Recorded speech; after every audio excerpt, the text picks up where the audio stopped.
وبركاته دمان خيارات كوكران كنال كينا برشاد الشيبارك سود وهذا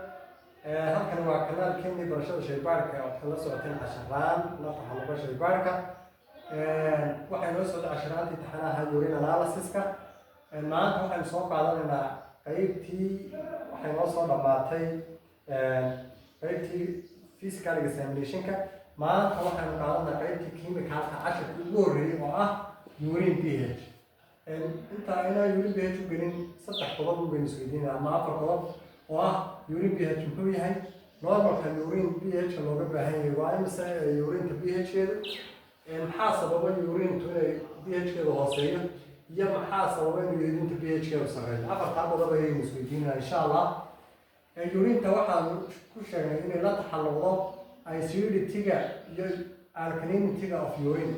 intaasaa badanka lagu soo ururiya pH-ka waxaa la yidhaahdaa ama waxa uu sheegaa acidity-ga iyo alkalinity-ga urine-tu ay leedahay kaalidu ma acid ba mise waa base labadaas uu pH-ku inoo kala sheegay qodobka labaad isweydiina waxa weeye waa maxay normal urine of pH pH-ka saxda ah normalka qofka urine-ka markaan ka qaadnaa inuu uga baahno inaynu ogaano markaan dhibstiiga gelino waa imisa inta saxda caadiya normal H-ka la isla ogyahay adduunka boqolkiiba 9 waxa weeye waa 6.0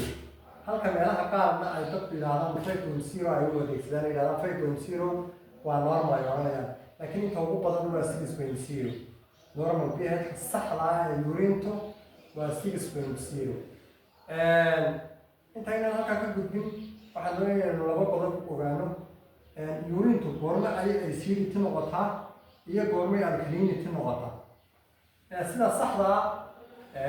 waxaa jira tusaale ahaan 1 2 3 4 5 6 7 8 9 sideedaas number waxaan markaan haysano inteeba acidity iyo inteeba base tusaale ahaan dugsiga sare markaan dhigan jirnay waxaan ku soo qaadanay litmus paper wixii looga jiro kala markaan eegayno acid iyo base oo kale ayaa kala jiri jiray marka maadaama ay weli normalka saxda waa 6 kaas ayaa dhexeeda wixii xagga ka xiga waa base ama alkalinity-ga waxa la yiraahdo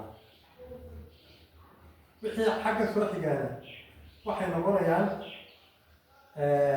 acid marka 6 iyo wixii ka yar waa acidity bay noqonayaan 7 iyo wixii ka weyna waa alkalinity oo waa base wixii xagga xigaana waxa weeye waa acidity iyadoo sii kala riban yihiin tusaale ahaan shanta ayaa acidity ka riban ama ka concentrated 4 kuma isaga ka sii concentrated 3 kuma isaga kale marka qodobka saddexaad ee kale isweydiinayna waxa weeye marka uu normalka saxda yahay 6 maxaa urine-ta ka dhigi kara inay noqoto 5 ama 4 ama 3 oo aan hoos u dhaco acidity ay wadato waxyaabaha acidity-ga kordhiya ama hoos u dhiga waxaa ka mid ah dawooyinka qaar ay acid ku badan tahay ayaa ka dhiga inay maxay ahayd qoleeyeen waa acid ay ku badatay urine waxaa kaloo ka mid ah inuu kelida qofka dhexaale kaga jirto kala ka mid waxaa ka mid ah inuu kelidu fadhida waxaa ka mid ah inuu dehydration ku dhaco qofku fuuqayo jirkiisa inay biyo u jeedo intii yarada urine laga helay waxay noqonaysaa inay kibanaarka ama concentrate noqdo sidoo kale waxaa ka mid ah rich protein diet cuntooyinka uu protein ku badan yahay sida hilibka iyo digaaga iyo kalluunka iyo cuntooyinka uu protein ku badan yahay iyaguna acidity-ga ayay kor u qaadaan waxaa kale oo aynu oran karnaa qodobka afraad maxaa inay pH-ku sareeyo ama uu base u badato urine-taadu pH-ku maxaa sababa sidoo kale iyagoo qasanada dawooyinka qaar waxaa ka mid ah dawooyinka la uratics-ka dawooyinka kaadibadiyaha maadaama biyo badan ka soo daynayaan oo urine-ta ay fara badanayso mar walba waxay badanaysaa inuu base noqdo waxaa kaloo ka mid ah utile waxa weeye waa infection ku dhacay urine-ta ay keento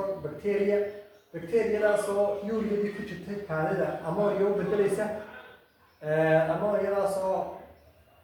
marka ammonia loo bedelo bacteria-dana ay ku dhex noolaan karto waxay noqonaysaa inuu urine-ta base noqdo sidoo kale waxaa ka mid ah inuu qofku fluid badan ama biyo badan uu cabo markasta uu fluid badan iyo biyo badan uu cabo waxay sababaysaa inuu urine-tiisa base noqoto